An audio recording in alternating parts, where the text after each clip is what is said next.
This is Vipa Podcast. Thank you for joining in our morning daily devotion.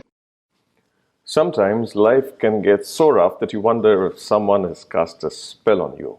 Many Indian kids have a big smudge on their forehead. It was C.S. Lewis who said that regarding the devil, we have two extreme positions. On one hand, we totally deny the devil. On the other hand, we are so obsessed with the devil. We tend to see the devil in everything. 104 fever, oh, the devil is tormenting me.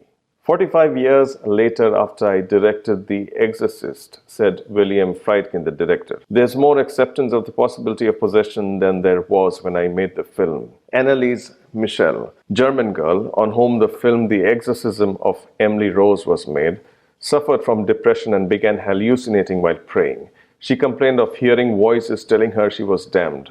So they figured she was suffering from demonic possession because she was unable to walk past a crucifix and refused to drink the water of a Christian holy spring. Soon she worsened physically and displayed aggression, self-injury, and began eating insects. After more than an entire year of exorcisms, 4-hour sessions each, she died aged just 24. Cause of death, malnutrition and dehydration, because she was kept in a semi-starvation state for an entire year during these rites of exorcism.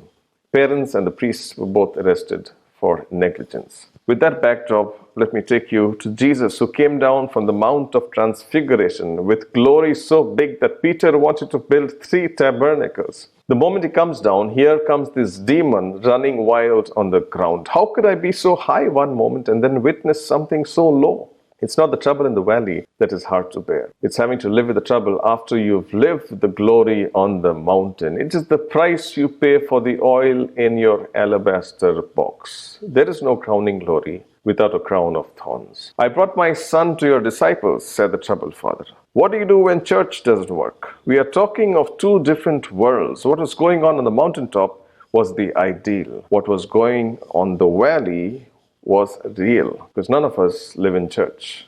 Why had the disciples failed? They had been careless in their spiritual walk and neglected prayer and fasting. You cannot buy your way out of trouble. Notice the man takes his boy and says, look, this demon has taken control. I have no influence over my own son. People don't tell the truth until push comes to shove. They bring the boy to Jesus and the Spirit does it in front of Jesus. Now I understand the demon showing off in front of the disciples or missionaries or pastors. The demon looked up at Jesus' face and ran straight into him. This is Jesus. Truth and lies colliding, light and darkness, hell and heaven staring at each other. You got the wrong person to mess with. But Jesus turns his head away and doesn't cast the devil out. Begins a conversation with the Father. How could Jesus turn his head on a boy who is foaming on the ground and gnashing his teeth? How long have you had to live with the hell you lived with us, Jesus? Wait. Jesus, can you interview the father later? The boy is having an attack. Why don't you fix this boy? I can't fix the boy if I can't fix the father. Sometimes we come to church to anesthetize the pain because we want to do the work at home that makes church relevant. What have you been living with in your house for a long time? If thou canst do anything, he says, I'm not even sure this is fixable. The father who was accusing the disciples suddenly changes his tone and humbles himself. When you're in trouble, you don't start praying, oh God who sits on the earth as your footstool. No, all you do is shout, help. You have no time to sing sweet hour of prayer. The boy's gnashing teeth is a symptom that the root is going on somewhere else in that house. Foaming on the mouth on the floor, and Jesus is not even looking at what the devil is doing. Here is the problem, Lord. I believe. Help thou my unbelief. I believe you on a Sunday, but when I go home, I don't have it under control. How can you be a believer and then an unbeliever at the same time? Jesus turned to him, if thou canst believe. Problem is not the church. It's not an if on the church. It's not enough for you to have faith on Sunday morning if you don't have faith on Monday night. I believe you here, but I doubt you over there. I am awestruck at the discipline Jesus had in the face of this dilemma. Totally ignore the devil. Why are we so focused on what's wrong than on what is right?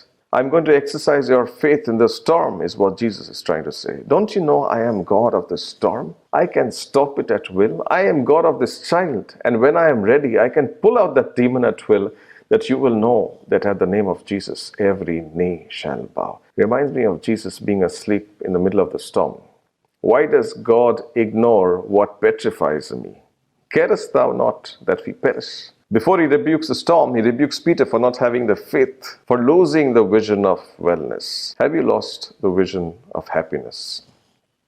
Have you got more faith in the hell you see than the heaven you believe? Have you spent more energy rehearsing over and over who left you and never noticing who stayed? Has your faith gone sour by the storm you are in? Jesus first fixes the person, then fixes the problem, because often you and I are the problem. Pray with me. Loving Father, my life is a mixture of fear and faith, but teach me to ignore how I feel and focus on what I believe. And when things are beyond my control, take me back to your word, which says that children are as arrows in the quiver of a mighty man. I believe I am your child. I trust your hands, and I affirm that the more I am pulled back, the farther and higher I will go. For more details, please contact 916364252164 or email us to info@fibaonline.org.